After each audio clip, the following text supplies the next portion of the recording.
Hey everybody, it's Jason over at Caldwell Banker High Desert Realty, and this week, or this episode of Going Deep with Gallup Real Estate 101, we're going to talk about the 2019 forecast. We're going to talk about where things are going for the first quarter of 2019, maybe even into the first half of 2019.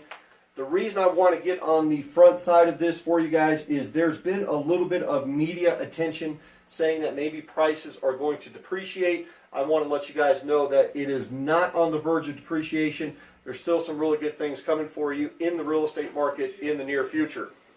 So, a couple of things, just so you know, I'm not just shooting this from my hip. 105 projections of industry experts said, hey, will home prices continue to appreciate throughout 2019? And I want to let you guys know these 105 projections came from economists, market analysts, real estate experts, and let's see, we got the chief economist at the Mortgage Bankers Association, Fannie Mae, Freddie Mac, National Association of Realtors. The end statement is, when asked, are home prices going to continue to appreciate in 2019? 99%, or 104 out of the 105 people surveyed, said yes, home prices are going to continue to appreciate throughout 2019. So that's some really, really good news. Now, that's not just for 2019, but let me just kind of jump in on over the next 12 months. We're expected in the United States to see about a 4.7% property value increase over the next 12 months. New Mexico is going to be sitting at about a 3.6 property value increase, which that's kind of nice. And I tell you, the average or the historical norm of property values is about 3% per year. So what it really just comes down to is the United States as a whole is jumping up pretty significantly. Even New Mexico, which typically lags behind the market a little bit, is enjoying some pretty good property value increases. So that's good news if you're a real estate owner. All right, so let's just really quick talk about the home price expectation survey. I think I'm lying to you on that. This is actually going to be where mortgage rates are. I'm a little off on my notes right here. But what I do want to let you guys know is that mortgage rates are expected to continue to go up throughout the year of 2019. And so what you want to be aware of is right now we're just under 5%. We did just get somebody approved the other day at about 4.5%. But by the time you go into quarter 2 of 2019, expect to be paying about 5% on your interest rates. And by the end of the year, you're going to be closer to 5.5% on your interest rates as opposed to the 4s or 5s that we're at right now. So what you want to know is if you want to buy, buying now is going to get you less interest rates than if you continue to wait.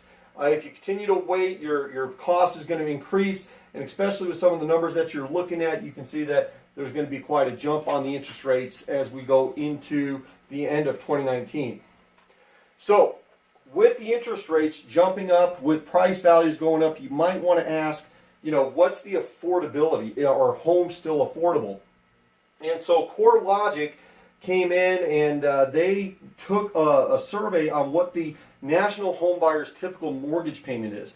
And they made adjustments in the survey for inflation and looked at today's dollars versus years past. And so they did make their adjustments for inflation and such. And what they saw is that we are still extremely affordable because of the low interest rates on mortgage payments. As a matter of fact, if you can see, the mortgage payment affordability was extremely low February of 2012. Today it's just under $1,000 at $922. But as we go into next year, it does get up to about $1,000 for the typical mortgage payment.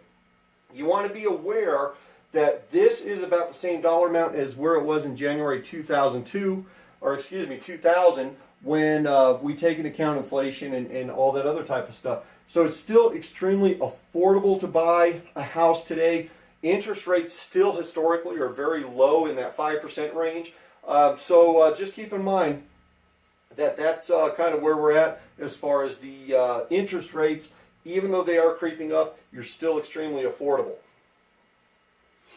So sometimes when we talk about this, people say they want to rent as opposed to buying a mortgage. And as I just showed you, your average mortgage payment was running about $1,000. Rent, however, is going to continue to go up. It is still cheaper to buy a house in today's market than it is to rent for the vast majority of the country.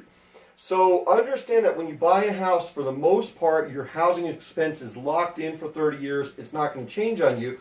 But look what happens with your housing expense on the rental situation. In 1988, from 1988, it was the average or the median rental was $350 a month. Today, it's over $1,000. So this new survey just came out, and one of the things that millennials are interested in, when they asked what's the most important thing to the millennials, buying a home actually came ahead of getting married. So millennials are actually more interested in buying a home than getting married, but the number one priority for millennials was saving towards their retirement. That was the single most important thing that the millennials wanted to do. So let me let you know, ladies and gentlemen, I think you can combine number one, saving for retirement, and number two, which is buying a house, because buying a house can actually help you save for your retirement. So when we look at people who are 65 and older, whose households are headed by 65, and what does it look for them when they get ready to retire? Well, the renter who rented their entire life up and through 65 years of age only had a net worth of $6,710 on average. So the person who rented their entire life only had a net worth of about $7,000, as opposed to the homeowner who rented their entire, or who owned their home at 65 years of age, actually had a significant of 45 times more equity position than what the renter did. $319,200 was the average 65-year-old at retirement homeowner's equity position, or net worth rather, and $143,000 of that amount, almost half, came from their house. So when it comes to renting versus owning, owning is a great investment vehicle, and this gives you a great example of how it jumpstarts you for retirement. And so for you millennials who your priority might be more geared towards saving for retirement, owning a home is a great way to generate equity and really put yourself in a position so you can retire when you're ready to. So that being said, guys, that kind of wraps up this quick episode of Going Deep with Gallup Real Estate 101. As you can see, property values are going to continue to appreciate throughout 2019. Interest rates are going to go up a little bit in 2019. Now's the best time to buy your house, not just with the low interest rate, not with just lower property values, but it's going to help you get a head start on your retirement planning as well. Guys, this is Jason with Coldwell Banker High Desert Realty. I want to thank you for tuning in on this episode of Going Deep with Gallup Real Estate 101. I'm hoping you'll give me some comments.